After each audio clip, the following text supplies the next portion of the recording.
Ela estava medindo minha cozinha. Não dela. Não era uma cozinha que ela havia sido convidada a redesenhar. Fiquei parada na porta com as chaves do carro ainda na mão e observei uma mulher que eu nunca tinha visto antes esticar uma fita métrica amarela pela sala enquanto minha nora anotava as medidas em um caderno. Nenhum dos dois me ouviu entrar. A mulher apontou para a parede ao lado da despensa. Se recuarmos isto, a ilha caberia aqui. Minha nora assentiu imediatamente. E se abrirmos esta parede, disse ela, ligará a cozinha à sala de jantar. Seria muito melhor para os feriados. Eu disse, com licença. Ambos se viraram. Minha nora sorriu. Era aquele tipo de sorriso que as pessoas dão quando são pegas em algum lugar onde não deveriam estar. Ah, você chegou cedo em casa. Olhei para a fita métrica. Depois no caderno. Depois na casa da minha nora. Depois dei a volta na cozinha da casa que eu havia comprado apenas alguns dias antes. E então compreendi algo que fez o quarto parecer subitamente menor. Eles não vieram me visitar. Eles tinham vindo para fazer planos. Plantas de uma casa que me pertencia. Gostaria de poder dizer que entendi imediatamente exatamente o que eles queriam. Eu não fiz isso. A princípio, pensei que talvez houvesse alguma explicação que eu não tivesse ouvido. Passei a maior parte da minha vida procurando explicações antes de procurar culpados. Esse hábito me serviu bem por muitos anos. Naquela tarde, aquilo quase me fez ignorar o que estava bem na minha frente. Meu nome não é importante. O que importa é que eu tinha 63 anos, estava recém-aposentado, viúvo e finalmente morava em uma casa que eu mesmo havia escolhido.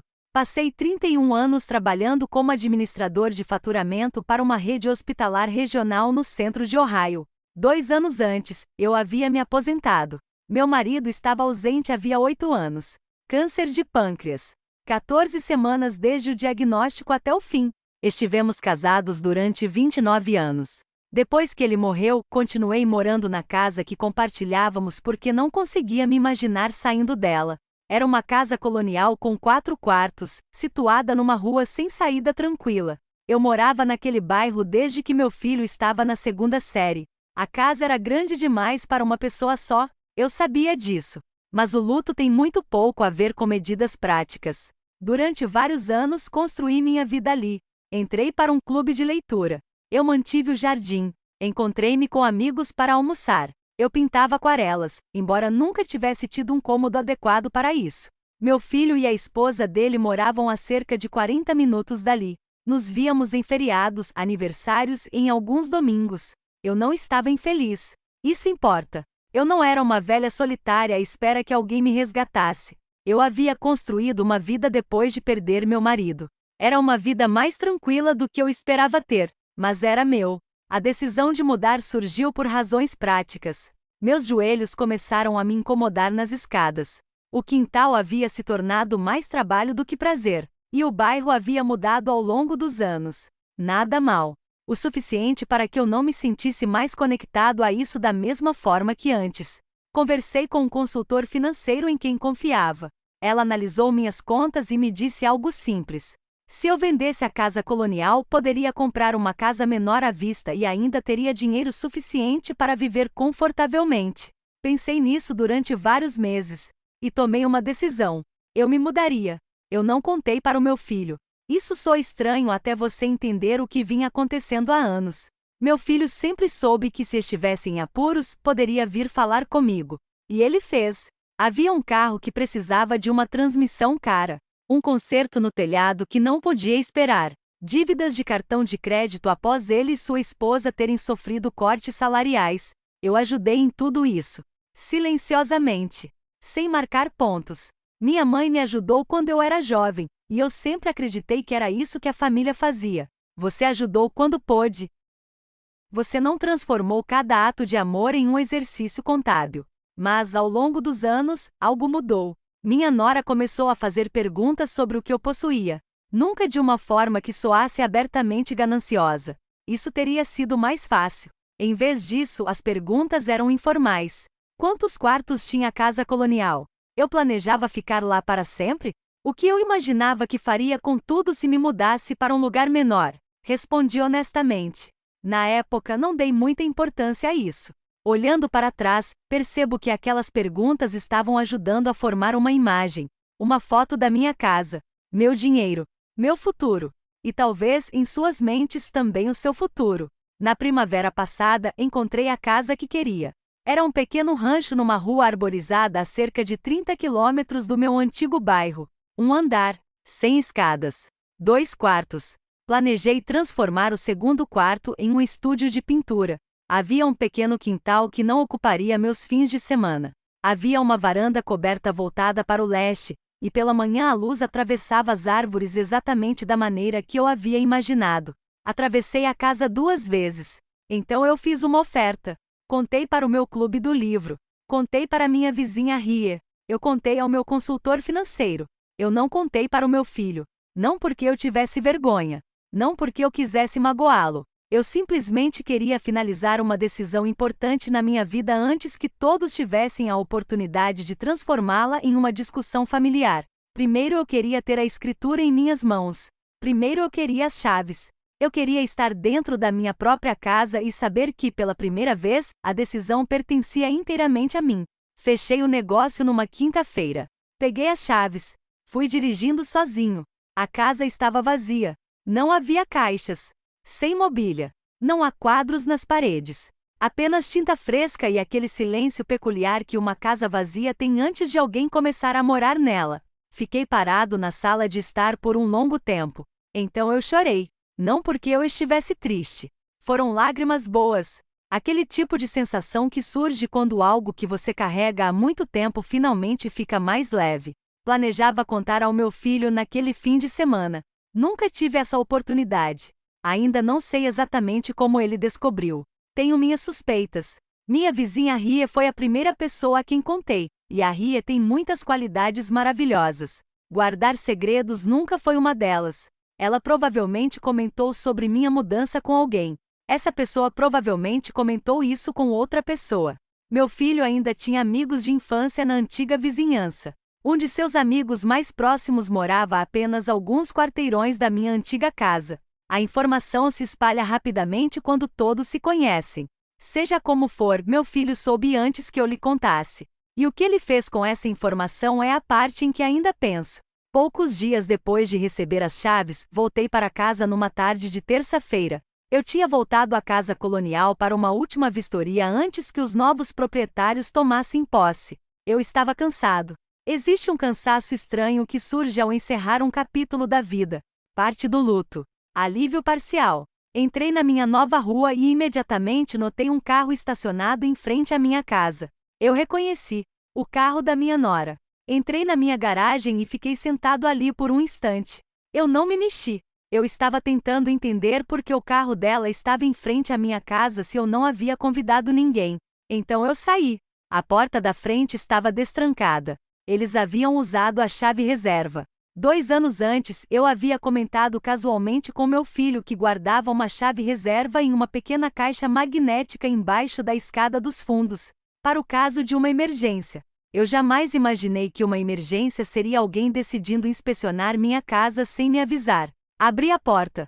Meu filho estava no segundo quarto. O cômodo que eu havia planejado para ser meu estúdio.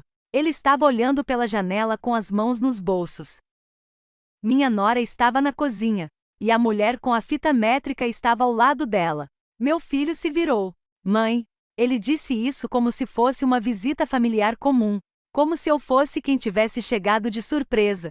Eu olhei para ele. Como você conseguiu entrar? Ele parecia envergonhado. A chave reserva. Eu sei qual chave você usou. Perguntei como você entrou na minha casa. Desculpe. Eu deveria ter ligado. Ele fez uma pausa. Só queríamos ver. Olhei em direção à cozinha. Você veio aqui para ver isso com um designer de interiores? Ele não respondeu imediatamente. Esse foi meu primeiro aviso real. Então ele disse, estávamos falando sobre a casa. E daí? Ele respirou fundo. Sobre o que faz sentido daqui para frente. Eu esperei. Ele começou a falar sobre minha nova casa como se estivesse se preparando para a conversa. Ele disse que um andar seria bom para mim, mas 2 quartos talvez não fossem suficientes caso eu precisasse de ajuda. Ele disse que não haveria espaço suficiente se alguém tivesse que ficar comigo. Ele disse que eles queriam estar disponíveis. Eu disse a ele que não havia pedido para eles se mudarem para cá. Ele disse que não era isso que queria dizer. Então ele explicou o que queria dizer. Eles acharam que eu deveria vender a casa. Agora, antes que eu me acomodasse demais.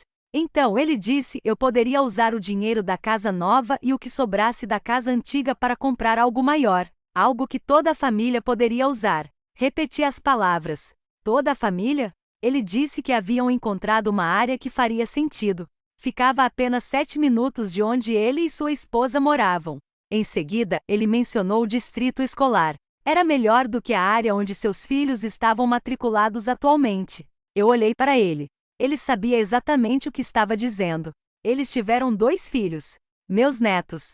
Eu amava aquelas crianças mais do que consigo explicar. Mas de repente eu entendi que a casa que eles estavam descrevendo não era realmente do agrado do cliente. Era sobre eles.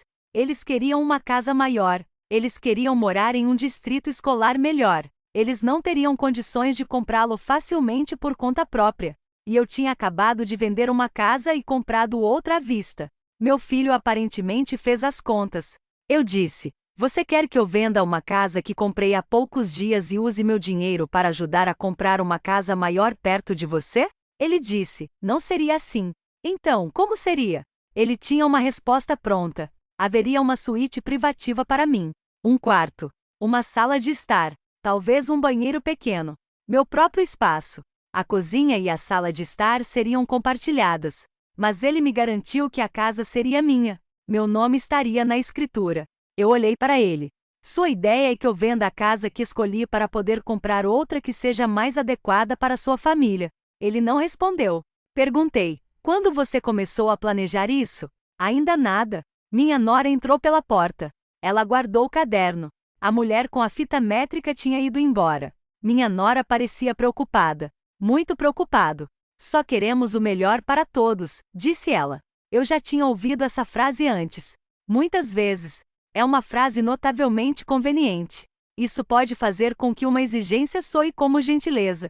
Isso pode fazer com que a resistência pareça egoísta. E de repente me lembrei de outras conversas. Surgiu a sugestão de que eu desse a caminhonete do meu falecido marido para os filhos, porque ela estava apenas parada ali. Houve umas férias em família para as quais fui convidado e, naturalmente, esperava-se que eu contribuísse. Já havia passado feriados na casa deles porque tinham mais espaço, o que era verdade, enquanto, de alguma forma, eu ainda era quem levava comida, presentes e fazia a viagem de carro. Nenhuma dessas coisas por si só era ultrajante. Foi isso que tornou o padrão difícil de enxergar. Cada pedido individual tinha uma explicação. Cada favor individual poderia ser defendido. Mas naquela tarde, parada na minha cozinha nova, finalmente consegui enxergar o padrão. Eles não necessariamente achavam que estavam tirando algo de mim.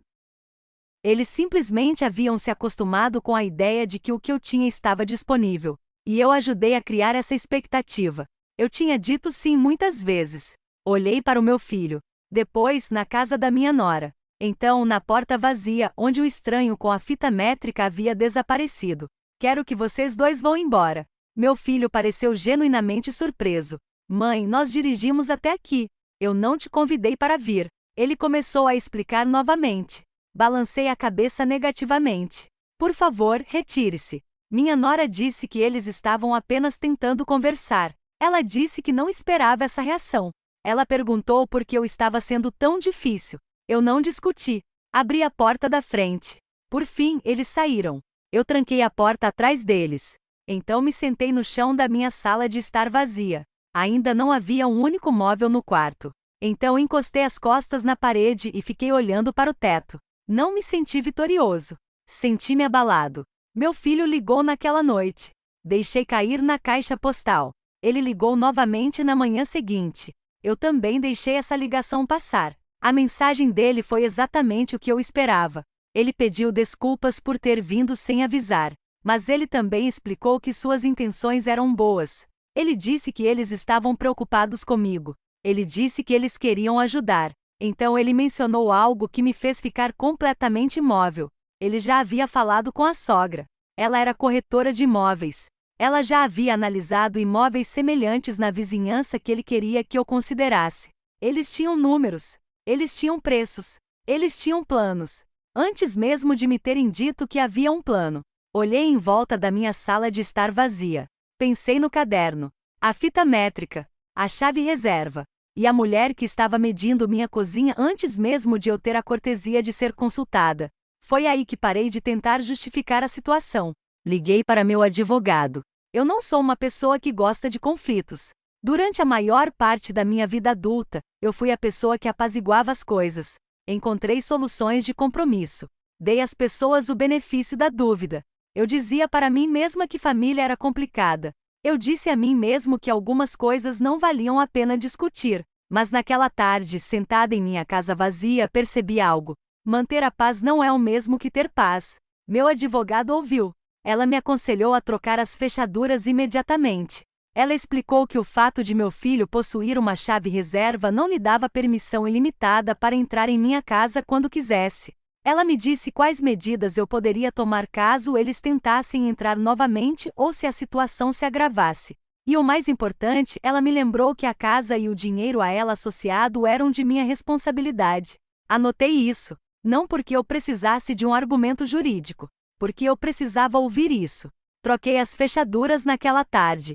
Retirei a caixa de chaves magnética debaixo dos degraus.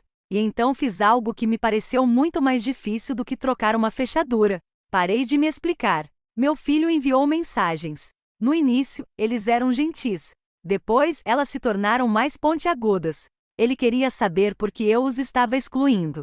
Ele queria saber se eu entendia o quanto meu comportamento havia sido doloroso. Ele disse que sua esposa ficou devastada. Ele disse que as crianças estavam confusas. Respondi apenas a parte sobre as crianças. Eu disse a ele que sempre arranjaria tempo para meus netos. Se ele quisesse combinar uma visita, eu ficaria feliz em recebê-los. Ele não respondeu. Pouco tempo depois, por recomendação do meu advogado, encontrei-me com um consultor financeiro especializado em planejamento patrimonial para aposentados. Analisamos tudo: minhas contas, minha propriedade, minha vontade.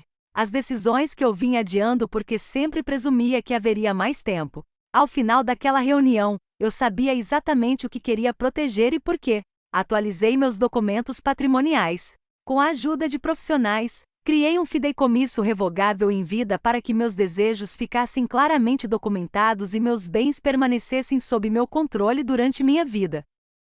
Não fiz isso para punir meu filho. Essa distinção era importante para mim. Eu não estava tentando assustá-lo. Eu estava tentando garantir que ninguém confundisse minha gentileza com permissão. Passei anos cuidando de outras pessoas.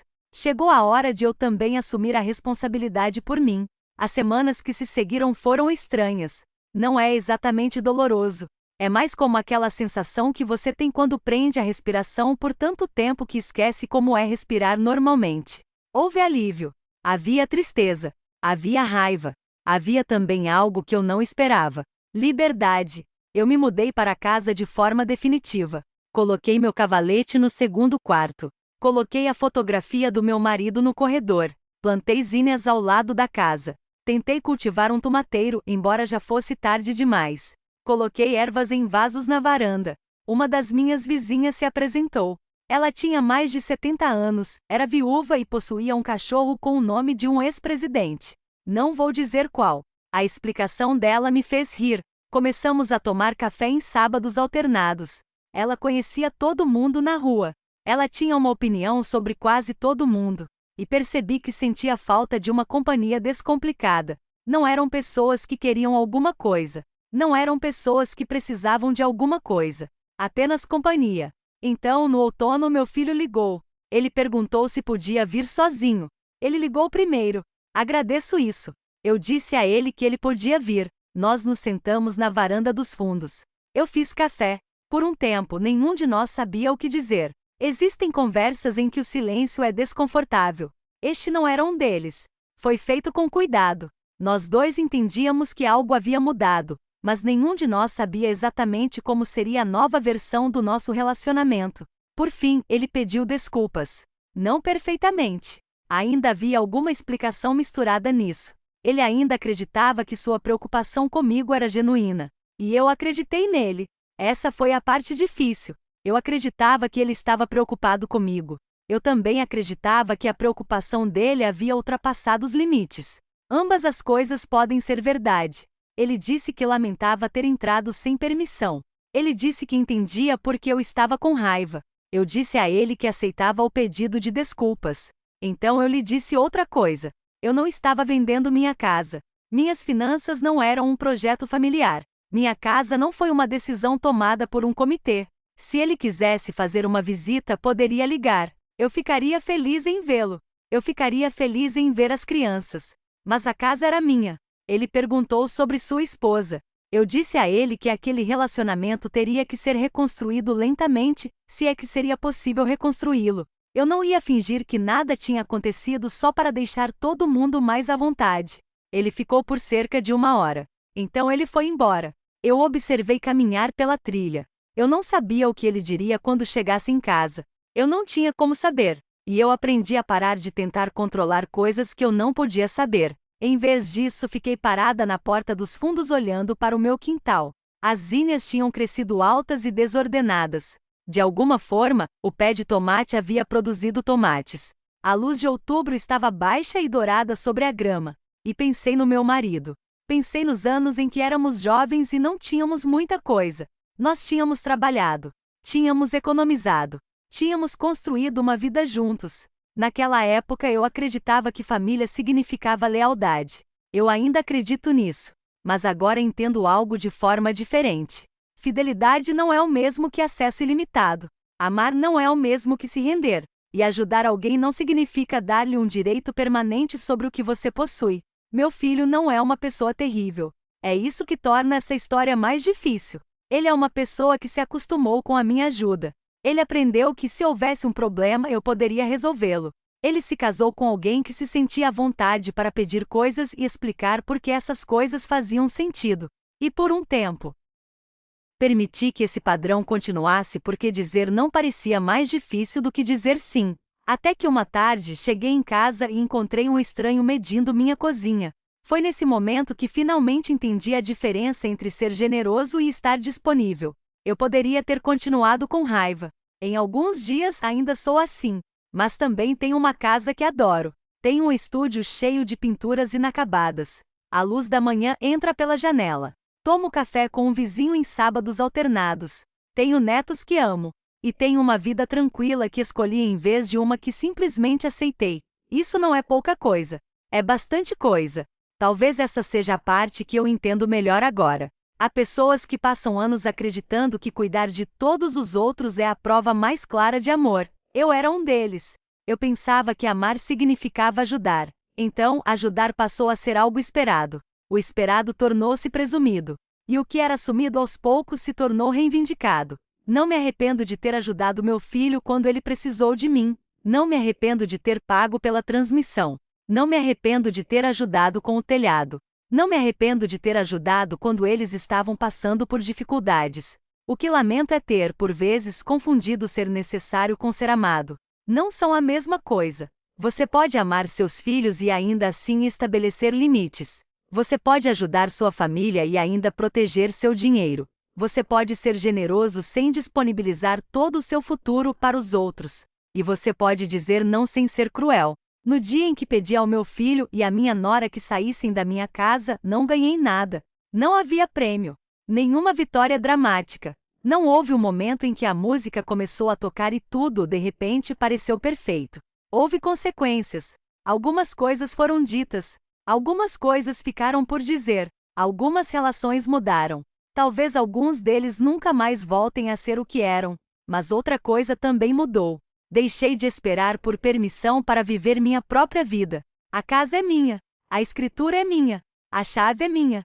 E agora, quando acordo e entro na cozinha, ninguém mais decidiu o que ela deve se tornar. Não há fita métrica. Sem caderno. Ninguém ali parado calculando o que poderia ser mudado para tornar minha casa melhor para outra pessoa. Há apenas a luz da manhã, o café, o jardim, as pinturas que me aguardam. E a tranquilidade que eu um dia pensei que encontraria por estar envelhecendo. Agora entendi. Não é solidão. É paz. E depois de tudo, acho que era isso que eu estava procurando o tempo todo.